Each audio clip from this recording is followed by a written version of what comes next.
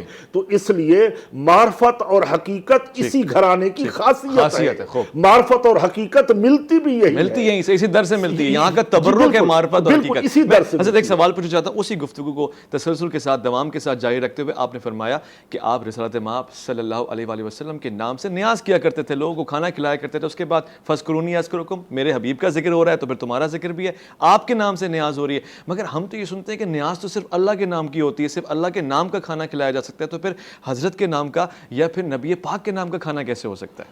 ماشاءاللہ، بہت شکریہ، اللہ تعالیٰ سلامت رکھے ربانی صاحب آپ کو، بڑے خوبصورت سوال ہے۔ مسئلہ یہ ہے کہ نبی کریم علیہ السلام نے تو خود اس کا حکم دیا حضرت سعد انصاری کو کہ تمہاری اماں فوت ہو گئی ہے، کنواں کھدوا لو۔ تو کیا یہ نیاد نہیں تھی؟ کنواں کھودا گیا اور اس کا نام بھی حضور نے خود رکھا، ہذہ لأم سعد، یہ کنواں سعد کی ماں کا ہے، یہ کنواں سعد کی ماں کا ہے۔ حضرت عمر بن شعیب حضور کی بارگاہ میں، مشکات شریف کی حدیث ہے، باب الوصایا کے اندر موجود ہے، عرض کی یا رسول اللہ میرا ابا فوت ہو گیا ہے، ہم مال تقسیم کر رہے ہیں، میں نے یہ فیصلہ کیا ہے میرا جو مال ہوگا وہ سارے کا سارا میں صدقہ خیرات نیاز کروں گا، اپنے ابا کی روح کو ایصال ثواب کروں گا، شرط یہ ہے کہ اگر آپ حکم دیں۔ تو حضور نے فرمایا انہ لو کان مؤمنا فاتقتم عنہ او تصدقتم عنہ او حججتم عنہ فبلغہ ذلک، تم اپنے مرنے والوں کے لیے جو کوئی صدقات کرتے ہو، خیرات کرتے ہو، نظر و نیاز کرتے ہو، حج و عمرہ کرتے ہو، فرمایا اگر وہ فوت ہونے والا مومن ہے، صالح ہے، فبلغہ ذلک، میں محمد صلی اللہ علیہ وسلم خود ضامن ہوں کہ اس کا اجر و ثواب اس کو فائدہ دیتا ہے، اس کا ثواب اسے پہنچتا ہے۔ تو شریعت کے اندر کہیں منع نہیں کیا گیا کہ نظر و نیاز نہ کرو۔ اللہ تو غفور الرحیم ہے، اس کو ہمارے ہدیوں کی ضرورت نہیں ہے، ہماری عبادت اور ریاضت کی ضرورت نہیں ہے، یہ تو سارا کچھ ہم اس کے حکم خداوندی کی بجا آوری کر رہے ہیں، جو اس کا حکم ہے شریعت کا اس کو پورا کر رہے ہیں۔ باقی نظر و نیاز بزرگان دین کی، نبی کریم علیہ السلام کی شریعت کے اندر اس کا حکم ہے۔ اگر ہم احادیثیں پڑھیں، فقہ کو پڑھیں، علماء پڑھیں، دیکھیں تو انہوں نے ہمیں اس کی اجازت دی ہے، کہیں نہیں روکا گیا کہ یہ کام نہ کرو اور یہ شرک ہوگا یا بدعت ہوگا یا یہ حرام ہوگا، ایسا کہیں نہیں لکھا گیا، بلکہ یہ فرمایا کہ یہ کام کرو، یہ جائز ہیں۔ اور اگر یہ منع ہوتے یا کوئی قباحت اور ہوتی تو نبی کریم علیہ السلام روک دیتے، بھی تمہارے فوت ہونے والے تو فوت ہو گئے ہیں، ساتھ تمہیں بڑا پیار تھا ماں کے ساتھ، زندگی میں تو آپ نے ماں کی خدمت نہیں کی، مرنے کے بعد تو پوچھ رہا ہے، نہیں، فرمایا محبت ہے، جاؤ مسلمانوں کو پانی کی ضرورت ہے، جو ضرورت ہے وہ پوری کر دو۔ آج بھی ہمارے اسلاف کا یہ جو حکم ہے ہم پورا کرتے ہیں، ہم پانی کی ضرورت کو پورا کرتے ہیں، مساجد بنواتے ہیں، مدرسے بنواتے ہیں اور لنگر خانے قائم کرتے ہیں، تو معلوم یہ ہوتا ہے یہ عمل اچھا ہے، فرض واجب نہیں ہے مگر مستحب ضرور۔ خوب، احسن، اور اس کا اجر بھی آپ کو ملے، پروردگار سے یہ دعا بھی ہے۔ مفتی اقبال نقشبندی صاحب کیا خوبصورت گفتگو فرما رہے ہیں اور ذہن کے سوالوں کو عملی راہ دکھا رہے ہیں، جس کو منزل بھی ملے گی انشاءاللہ۔ بہت سارے سوالات میرے پاس ہیں، مجھ نادان کے پاس، اور کیا ہے سوائے سوالوں کے، مگر یہ کہ آپ کے سوالوں کی ترجمانی بھی میں کرتا ہوں۔ لوٹ کر آئیں گے، ایک مختصر توقفہ الف لام میم میں آپ کا انتظار رہے گا۔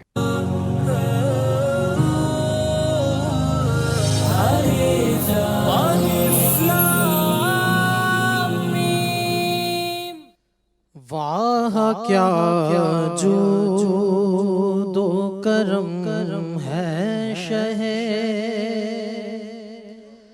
بطحا تیرا،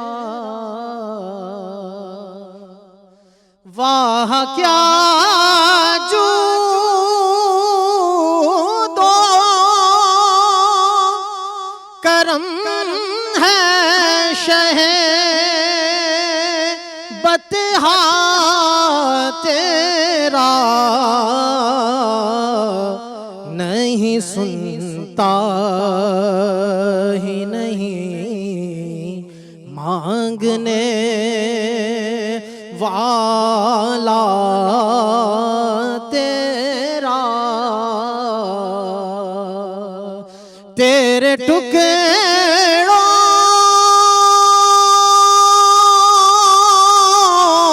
پہ پلے غیر کی ٹھوکر پہ نہ ڈال، جھڑکیاں کھائیں کہاں چھوڑ کے صدقہ تیرا، جھڑکیاں کھائیں کہاں چھوڑ کے صدقہ تیرا۔ میں تو مالک ہی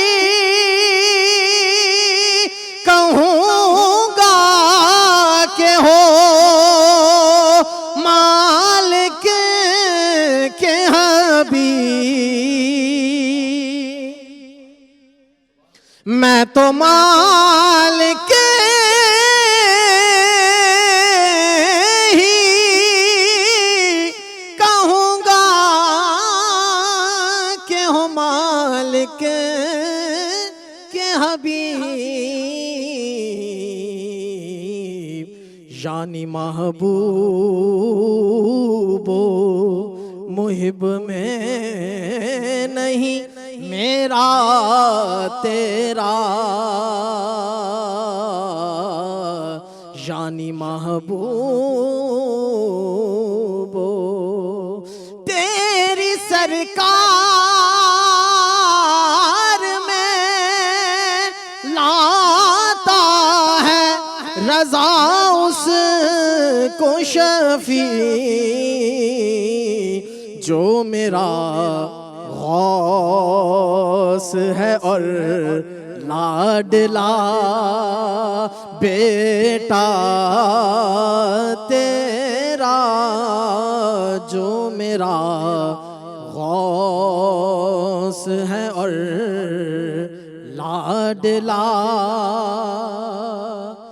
بیٹا تیرا، نہیں سنتا ہی نہیں۔ ماشاءاللہ ماشاءاللہ، سبحان اللہ سبحان اللہ سبحان اللہ سبحان اللہ، والا تیرا حق، سبحان اللہ سبحان اللہ سبحان اللہ سبحان اللہ۔ حضرت شیخ عبدالقادر جیلانی رحمۃ اللہ علیہ کا قول پاک بھی ہے، جس کا مفہوم جو ہم سمجھتے ہیں وہ آپ کو بیان کرتے ہیں۔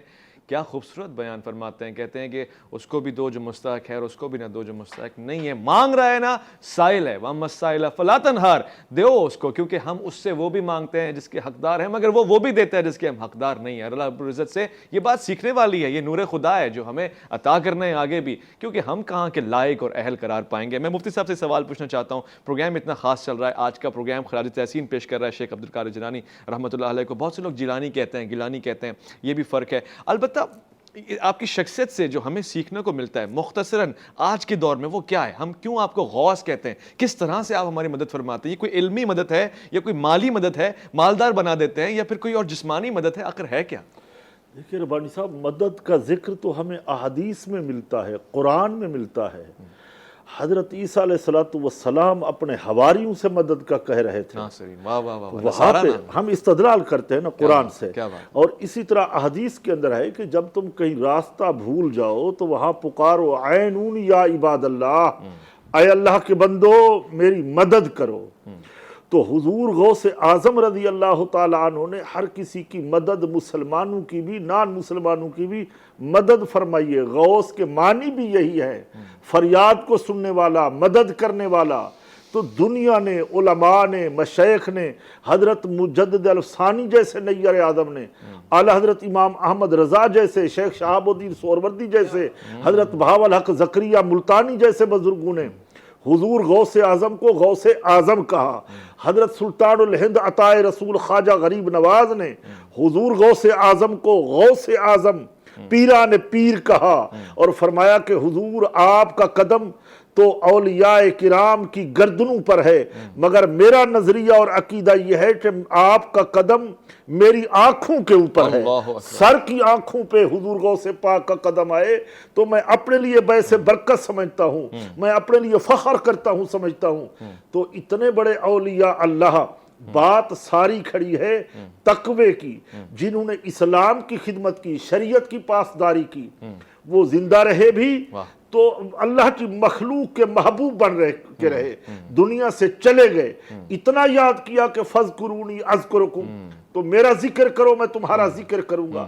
ذکر کا ذکر ہے. اور تم پھر شکران نعمت کرو، کفران نعمت نہ کرو. تو میرا ذکر کرتے جاؤ، تم قبر کے اندر سو جاؤ گے، ہم تمہارا ذکر کرائیں گے. کیونکہ حضور نبی کریم صلی اللہ علیہ وسلم کے با ادب غلام کی یہی شان ہے.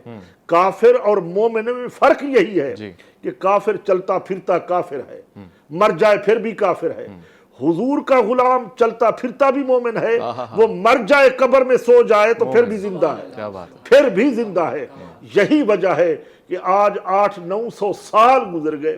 ربانی صاحب ہم رات کو 12 بجے بغداد شریف گئے، جگہ نہیں تھی بیٹھنے کی پڑھنے کی، لوگ کھڑے ہو کے قرآن پڑھ رہے تھے.